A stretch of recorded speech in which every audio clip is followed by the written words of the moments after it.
Εγώ ούτε απαταιώνησα την είπα. Εκ των συμφραζομένων εκείνο εσείς το εκλάβατε ότι σας κατηγόρησα, σου απαταιώνησα.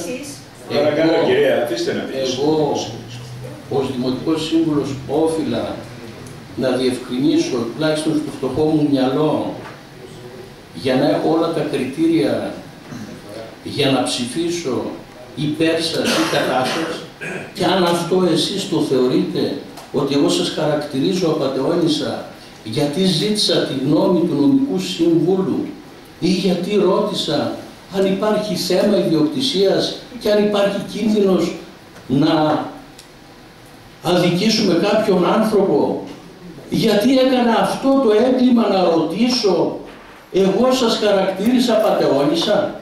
Ξέρετε τι έχω ψηφίσει εγώ, κύριε Ταπανιέ? Έχω ψηφίσει την παραχώρηση. Τότε από πού τα συμφραζόμενα, μην απαντάτε, μην απαντάτε. Αλλά το στόμα σας θα πρέπει να το βουτάτε στη γλώσσα σας, τη γλώσσα να βουτάτε στο μυαλό σας. Προτού μιλάτε για μένα, κυρία Ταπανιέ. Το καταλάβατε? Και τα συμφραζόμενα αφήστε τα. Ή είναι σαφής εναντίον σας η Βουλή και λέω ότι είστε απατεώνησα ή δεν είναι. Το ακούτε? Σας απαιτώ τώρα να ανακαλέσετε. Γιατί εγώ το μόνο που έκανα ζήτησα να μην αδικήσω κανέναν άνθρωπο. Γι' αυτό ρώτησα και τους δικηγόρους και τους συζητητές. Το καταλάβατε? Μη φωνάζετε. Εσείς με χαρακτηρίσατε. Δεν θα απαντήσω. Εγώ δεν είπα για σας απατεώνησα. Εγώ αυτά που άκουσα είναι σαν να αμφισβητείτε η τιμιότητα της αντικαρκυνικής. Ωραία. Τι θέλετε με τις διαδικασίες? Πάνω σε αυτό το οποίο είναι η κυρία Παπαδάκη, ότι εμείς θεωρούμε απατεώνες, γιατί έβαλε επιθετικό.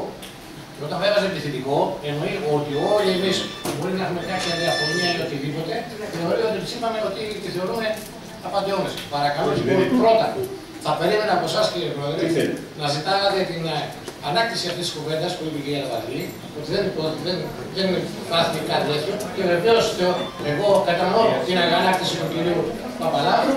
Γι' αυτό, εάν μας θεωρεί ότι εμείς πάραμε τη λέξη απατεώνας, παρακαλώ να ανακαλέσετε. Εντάξει, το Προεδρείο δεν ξέρει να σας παρακαλώ.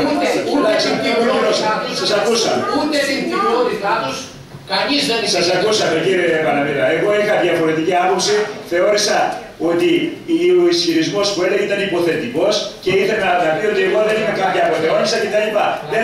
Δεν έδωσα ότι την κατηγορούμε για απατεώνησα και έλεγε αυτό. Και ζήτησε και συγγνώμη, θεωρείται λήξαμε το θέμα. Συγγνώμη. Δεκτή. Ευχαριστώ τον κύριο Παναμίδα για την μεγαλοσυγεία.